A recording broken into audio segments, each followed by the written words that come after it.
Szanowni I dostojni uczestnicy Dear and uroczystości distinguished obchodów participants 75. of the solemn rocznicy wyzwolenia commemoration of the 75th anniversary of the liberation of Konzentrationslager Auschwitz. I address my words of respect to all those who were spurred by the fate from the industrial operations of the German Nazi machine of genocide in Auschwitz and other concentration and extermination camps. A drastic but true way of putting it. And I'm referring to the innumerable amounts of human hair, glasses, prostheses, shoes, clothing, and other items used daily by children, women, and men of different nationalities and religions. So the ashes of those people were scattered by the winds of history, but their immortal souls remained in this zone invisible to humans. And they came here in great numbers, and they are circulating here among us. If we open our hearts, we will hear their cries, their moans and complaints to God. In a place such as this, words fail, and the heart cries out to God in this dreadful silence. Lord, why did you remain silent? In this silence, we bow our heads before the countless people who suffered and were murdered here. Yet, this silence is a loud cry for forgiveness and reconciliation, a prayer to the living God to prevent it from ever happening again. How many questions come to mind here? One in particular keeps coming up. Where was God in those days? Why was he silent? How could he allow so much destruction, this triumph of evil? These were the words of Pope Benedict XVI during his visit to Auschwitz-Birkenau in 2006, a pope from Germany. He went on to say, "We cannot fathom the mystery of God. We see only fragments, and we are lost when we want to become judges of God in history." These words of the Pope became a point of reference for me. One must not rummage through the conscience of people who had experienced a time when people deliberately forgot about another person's right to live.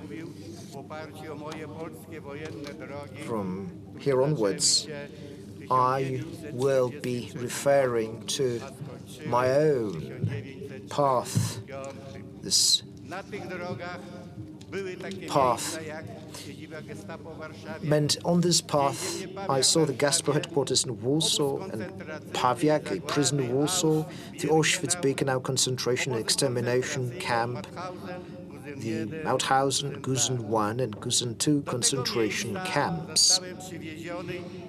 I was brought to this place in October 1943. I was tagged with a number that was tattooed on the inside of my left forearm. And I received other numbers in Mauthausen and Gusen I, Gusen II.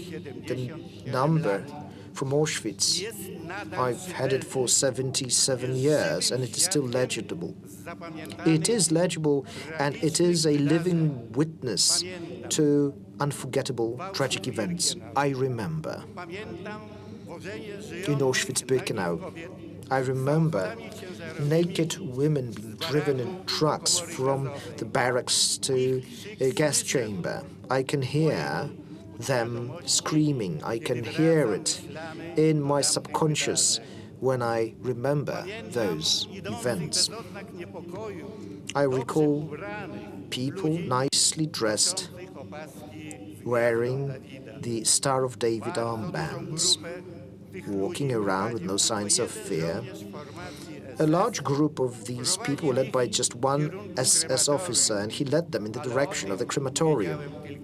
However, only me and a few fellow inmates sitting next to me knew about it. I mean Gusen 1 and Gusen 2. In Gusen 1 and Gusen 2, I witnessed death penalties for observing the rules of one religion. I saw prisoners, sick prisoners, killed in the camp hospital by a functionary prisoner. I saw the suicide of prisoners who threw themselves on this electrified barbed wire fence. On the first day of freedom, I witnessed drastic extrajudicial executions performed by prisoners and functionary prisoners. And it was done because of the sadistic nature. It originated and manifested itself in camp conditions, and these are just a few select examples. To live a normal, creative life, I try not to think about the events that took place in the camp, and I found my own way of doing that. So I took my memories and I put them in this airtight box. I tied a rope to it and I threw it into a river. Occasionally I take it out, and I took it for today's event, but once I've used those, I put them back into this box and put them back into the water. However, once the echoes of the ceremony cease, some memories overcome my defenses. They penetrate my memory, trigger reflections, and some questions that remain unanswered. When I say Pater Noster, pray, I recite a verse. Give us our daily bread today, and forgive us our trespasses, as we forgive those who trespass against us. So the question is, what is forgiveness of sins? Is it forgetting the damage that was inflicted? Or maybe it's about refraining from imposing punishment. Or maybe it is about abandoning the right for compensation. Can we forgive those who had this description, Gott mit uns, on the buckles of military belts and killed people with premeditation? Let me emphasize that. It was premeditated. Because war is an art of killing. Whoever kills more wins. War breeds violence on both sides. And the stronger will impose a law, and it can be quite cruel. And war blurs the lines between good and evil.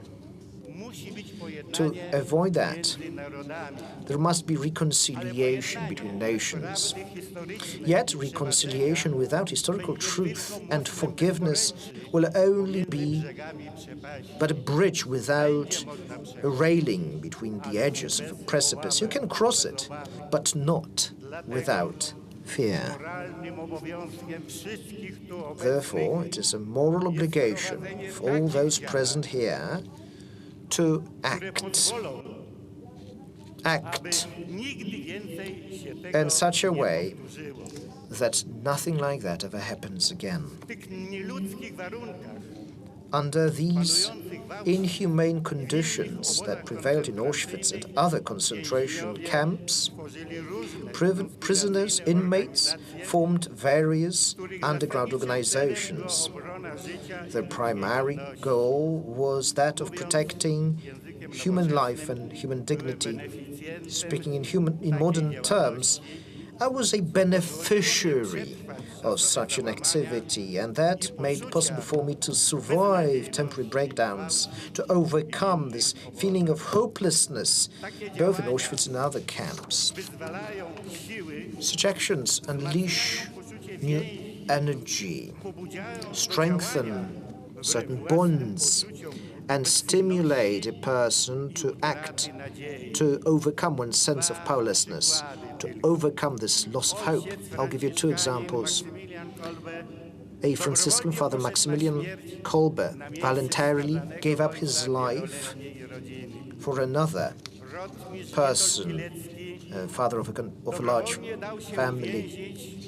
Cavalry Captain Witold Pilecki voluntarily allowed himself to be imprisoned in KL Auschwitz. He organized, or rather, let me phrase that, he fled from Auschwitz to tell